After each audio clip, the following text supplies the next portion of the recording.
A seasoned hunter fired his last bullet at what he thought was a massive bear, only to watch in horror as the creature stood up on two legs and looked directly at him with unmistakably human eyes. What happened next in those remote Montana woods would haunt two men forever, but only one would live to tell the story. The cheap motel coffee had gone cold hours ago, but Detective Marcus Reeves couldn't bring himself to leave the small conference room. Spread across the scratched wooden table were photographs, witness statements, and a single piece of evidence that defied every logical explanation he'd encountered in his 23 years of law enforcement. Outside the window of the Glacier County Sheriff's Department, the November wind rattled the glass with the promise of an early winter. It was 3:47 a.m. on November 15, 2013, and Detective Reeves was staring at a case that would either make his career or destroy his credibility entirely. The evidence bag in front of him contained a single rifle cartridge, a .30-06 Springfield casing that had been fired recently. But it wasn't the casing itself that troubled him. It was where it had been found, and more importantly, what the ballistics report revealed about the bullet that had been fired from it. The casing belonged to a rifle registered to Camden Thorne, a 42-year-old hunting guide who had vanished 3 days earlier in the Blackfoot wilderness. Camden wasn't just any hunter. He was a man who had spent the better part of 2 decades guiding wealthy clients through some of Montana's most unforgiving terrain. He knew these mountains the way a pianist knows scales, with an intuitive understanding that came from years of careful observation and hard-earned respect for the wilderness. The kind of man who packed 3 different ways to start a fire and never, ever, went into the woods without a full magazine and backup ammunition, which made the ballistics report all the more disturbing. The bullet recovered from the scene had struck something with tremendous force, something that had absorbed the impact without being killed or even significantly slowed down. The deformation pattern on the recovered slug suggested it had hit dense muscle and bone, but there was no blood trail, no body, and no logical explanation for how anything could have survived a direct hit from Camden's rifle and simply walked away. The call had come in from a man named Jasper Colt, a wildlife photographer who had been positioned on a ridge approximately 800 yards from where Camden had been hunting. Jasper's story was detailed, consistent, and absolutely impossible to believe. According to his statement, he had been photographing elk through a telephoto lens when he heard the distinctive crack of a high-powered rifle echoing through the valley below. Through his camera, he claimed to have witnessed Camden's final moments, and what he described challenged everything Detective Reeves thought he knew about the natural world. Jasper had watched Camden track what appeared to be a large black bear through a dense grove of lodgepole pines. The animal was massive, easily 7 feet tall at the shoulder, moving with the deliberate, powerful gait of a mature grizzly. Camden had positioned himself downwind, using a fallen log as a shooting rest, his rifle trained on the creature as it foraged among the undergrowth. The shot, when it came, was clean and true. Jasper had seen the muzzle flash, heard the report, and watched the bullet strike the animal center mass.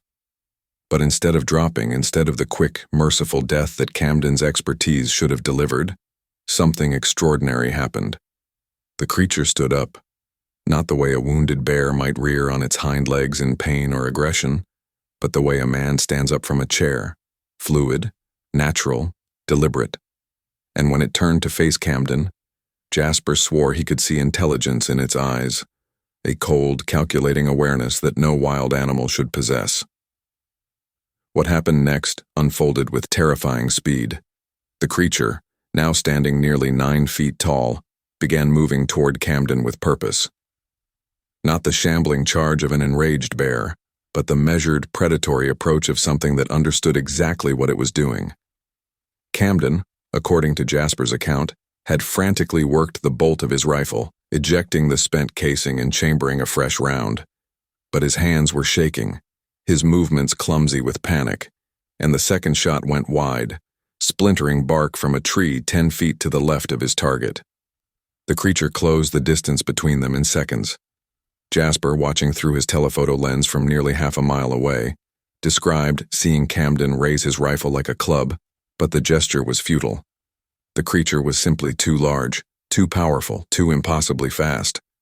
And then, in a moment that would replay in Jasper's nightmares for years to come, both Camden and the creature disappeared into the thick timber, leaving only silence and the echo of that final, desperate gunshot. Detective Reeves had initially dismissed Jasper's account as the product of shock and distance, the kind of misidentification that happens when adrenaline and fear distort perception. But the physical evidence was harder to explain away. Camden's rifle had been found at the base of the tree where Jasper claimed the encounter occurred. The weapon was undamaged but empty, its magazine spent, the chamber clear. The spent casing from Camden's first shot was located exactly where ballistics predicted it would fall. But Camden himself had vanished as completely as morning mist, leaving behind only questions and a growing certainty that something in those woods defied conventional explanation. The search for Camden Thorne began at first light on November 13th, mobilizing every available resource the Glacier County Sheriff's Department could muster. Sheriff Patricia Hawkins, a 30-year veteran who had seen her share of hunting accidents and missing persons cases, assembled a team of experienced search and rescue volunteers, park rangers, and tracking dogs. The Blackfoot wilderness was unforgiving terrain under the best circumstances, and with winter weather moving in, time was their enemy. The search teams worked in a grid pattern, methodically combing through the dense forest where Camden had last been seen. They found his truck parked at the trailhead, keys still in the ignition, his hunting license and tags properly displayed on the dashboard. His camp was discovered 2 miles up the trail, a neat professional setup that spoke to his years of experience. His sleeping bag was still warm when they found it, his coffee pot sitting on cold ashes suggesting he had left early that morning for what should have been a routine hunt. But the trail went cold at the tree line. The tracking dogs, normally reliable in following human scent, became agitated and confused when they reached the area where Jasper claimed to have witnessed the encounter. The lead dog, a German shepherd named Rex with an impeccable record, began whining and backing away from a particular grove of pines, his hackles raised, his behavior unlike anything his handler had ever seen. The dog refused to enter the area, despite repeated commands and encouragement. It was as if some invisible barrier prevented him from following Camden's trail any further. The physical evidence at the scene painted a disturbing picture. Camden's first shooting position was clearly marked by the spent casing and the impression his body had made against the fallen log. Scuff marks in the pine needles showed where he had scrambled to his feet after the shot. But beyond that point, the story became increasingly difficult to read. There were impressions in the soft earth, depressions too large and oddly shaped to belong to any known animal in the region. The stride length between the prints suggested something with legs far longer than a bear, moving with a gait that defied classification. Dr. Sarah Chen, a wildlife biologist from the University of Montana, who had been called in to examine the tracks, spent hours photographing and measuring the impressions. Her preliminary report was cautious but troubling. The prints showed characteristics of a bipedal creature, something that walked upright on 2 legs. The depth and spacing suggested an animal weighing between 6 and 800 pounds, far larger than any documented primate species in North America.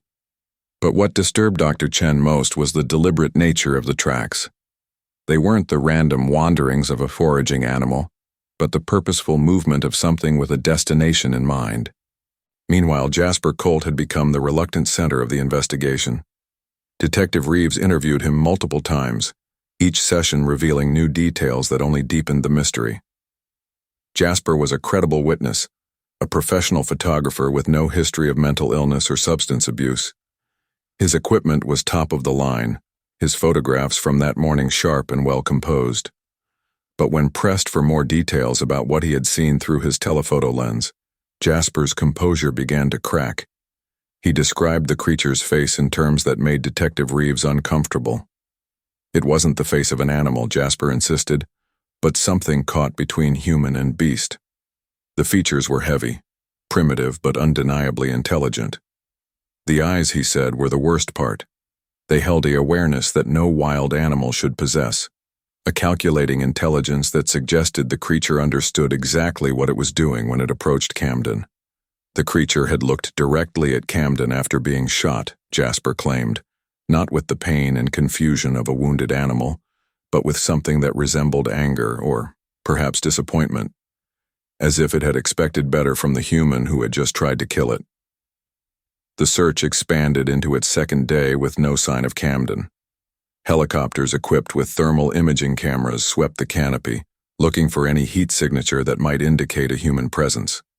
Ground teams pushed deeper into the wilderness, following game trails and creek beds, calling Camden's name until their voices were hoarse. But the forest remained silent, offering no clues about what had happened to the experienced hunter. It was on the evening of the second day that the search took an unexpected turn. A team working the northern perimeter of the search area discovered something that changed the entire dynamic of the investigation. Hidden in a dense thicket of serviceberry bushes, they found Camden's backpack.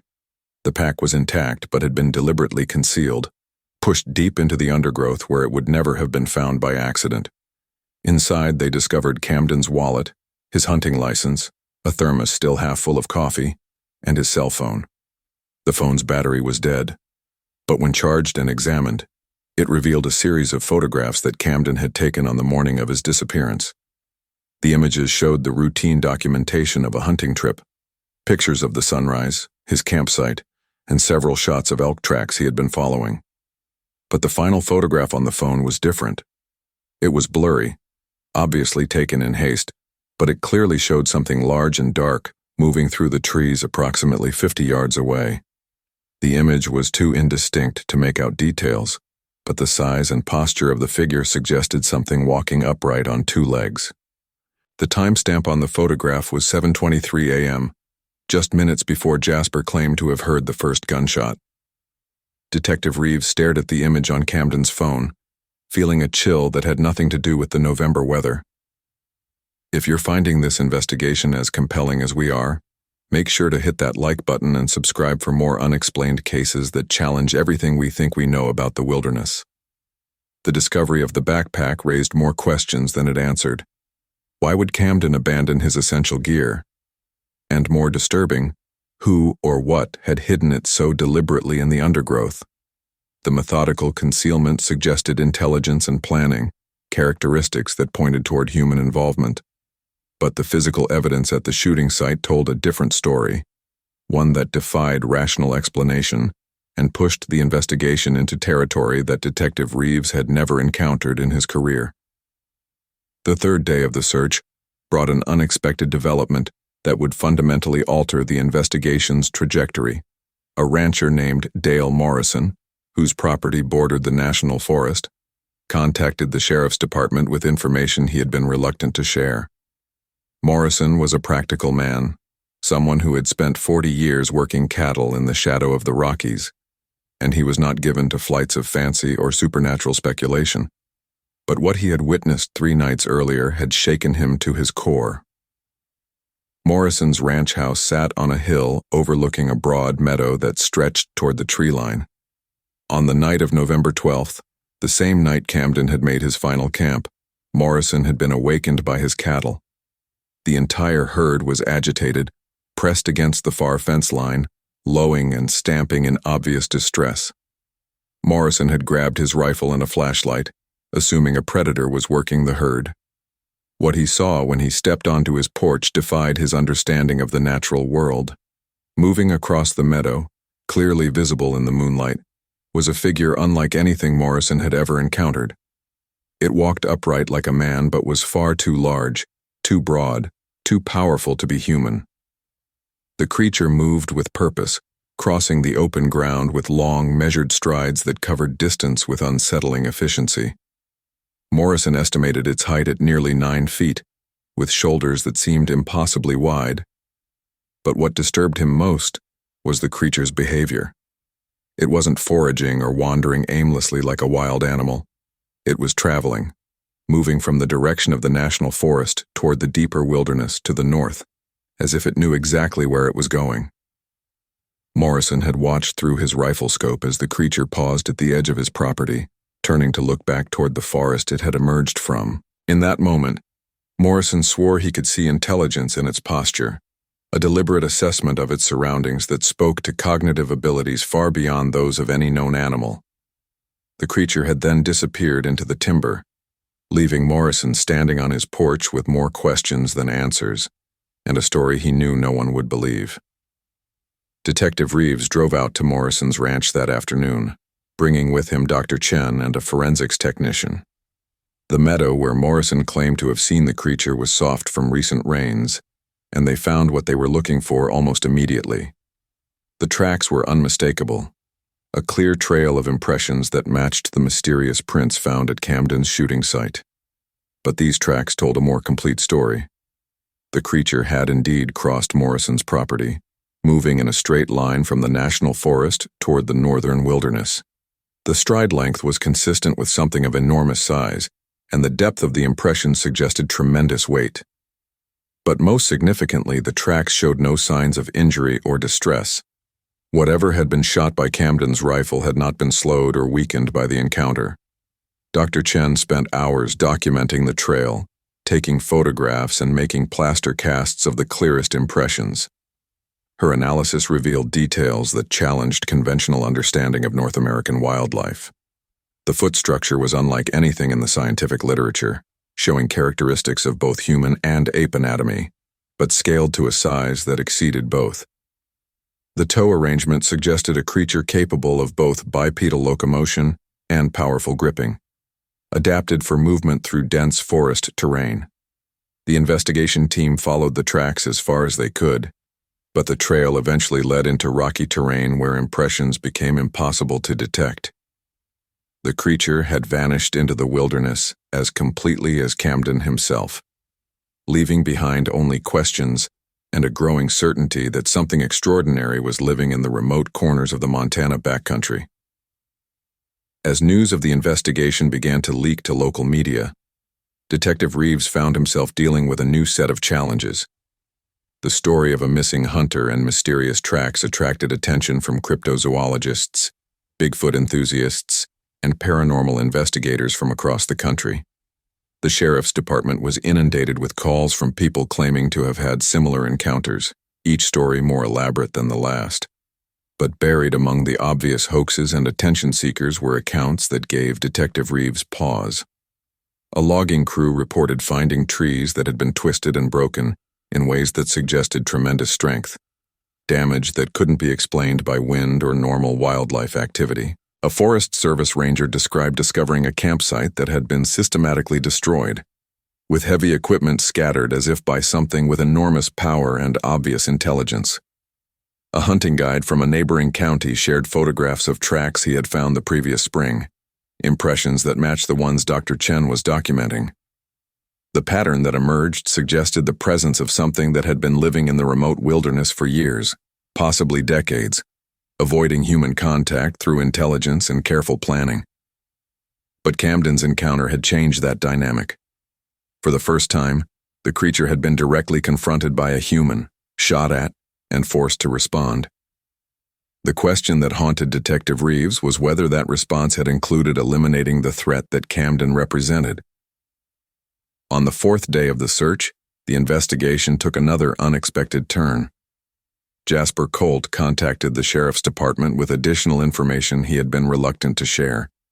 During his interview, he had mentioned photographing elk, but he had not revealed the full extent of what his telephoto lens had captured.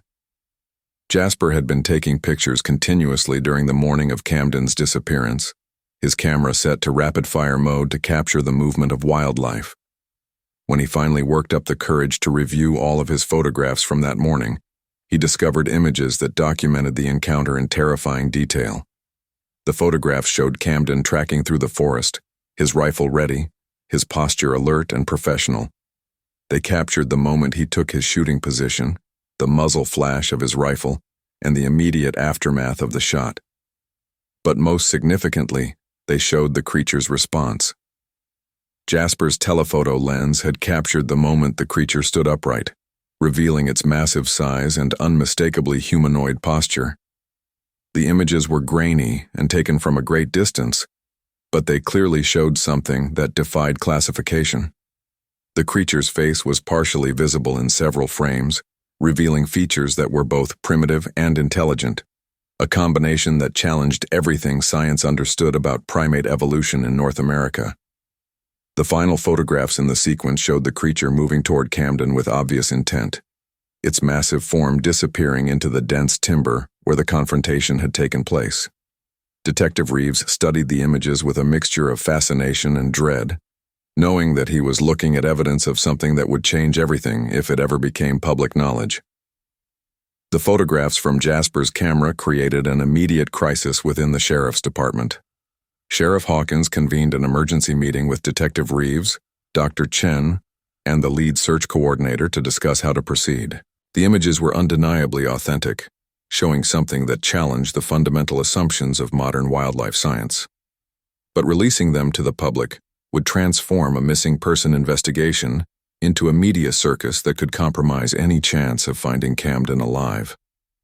Detective Reeves argued for a controlled release of information, believing that public awareness might generate additional witnesses or evidence, but Sheriff Hawkins was adamant about maintaining operational security.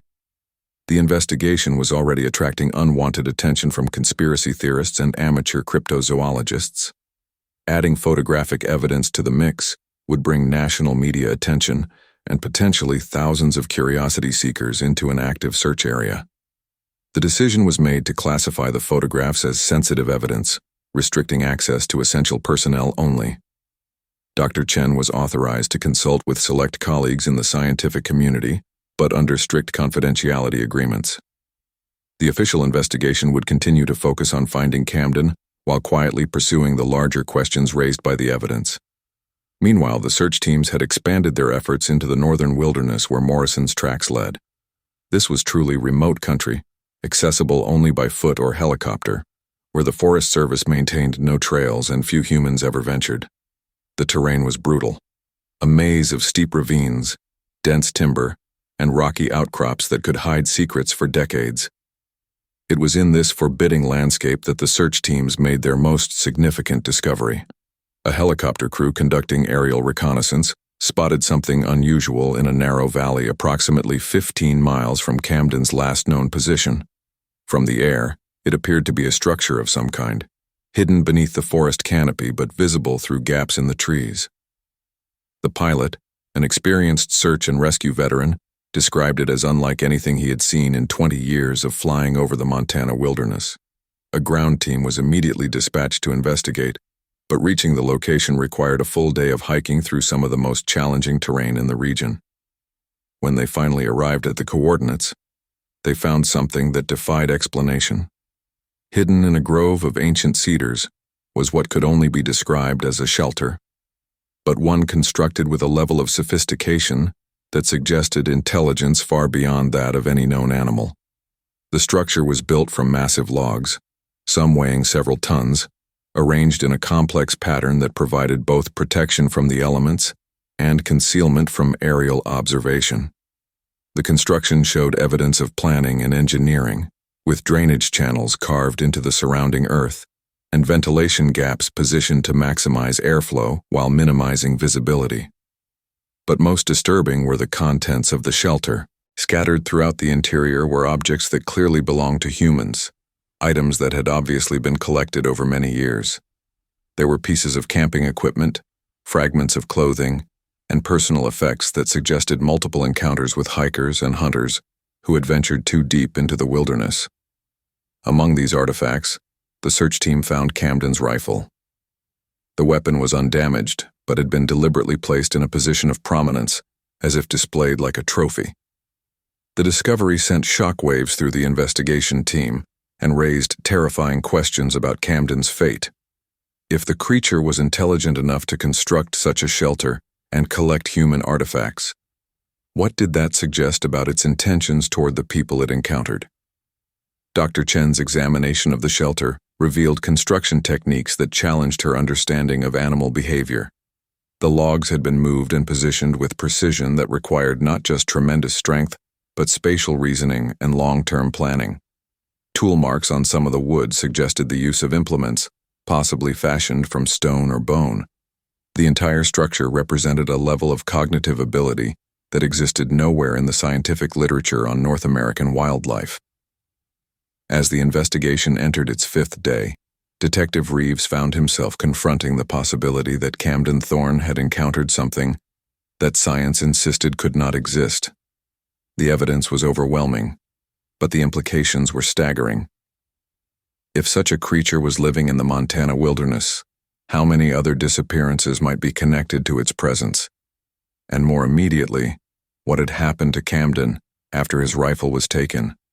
The shelter suggested intelligence and planning, but it also suggested something far more sinister about the creature's relationship with the humans who wandered into its territory. The final breakthrough came on the sixth day, when a search dog finally picked up Camden's scent near a creek bed, 2 miles from the mysterious shelter. The trail led the team through dense undergrowth to a small clearing where they made a discovery that would haunt everyone involved for the rest of their lives.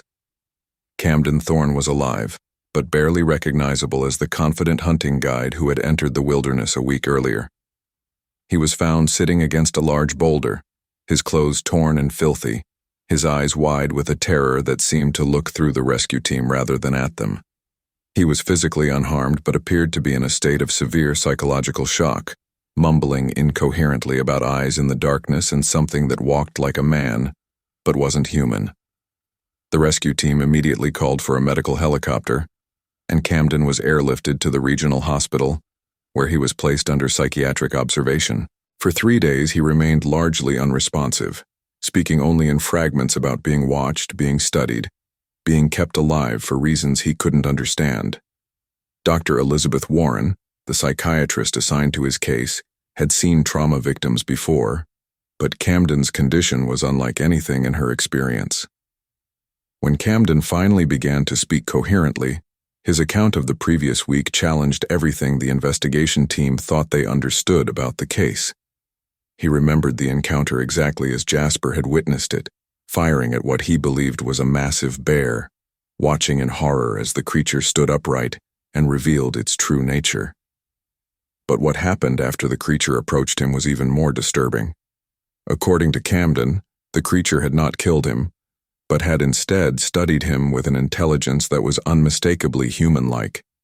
It had examined his rifle, his clothing, his equipment, with the curiosity of a scientist observing a new species. For hours, Camden claimed, the creature had simply watched him, occasionally making sounds that seemed almost like communication attempts. Then, as darkness fell, the creature had guided him deeper into the forest, not as a captor leading a prisoner, but more like a researcher relocating a test subject. Camden described being led to the shelter the search team had discovered, where he was kept for several days while the creature continued its observations. He was given water from a natural spring and food that consisted mainly of roots and berries, suggesting the creature understood human dietary needs. But most terrifying was Camden's description of the creature's behavior during this time. It would sit for hours simply watching him, its massive head tilted in what seemed like contemplation.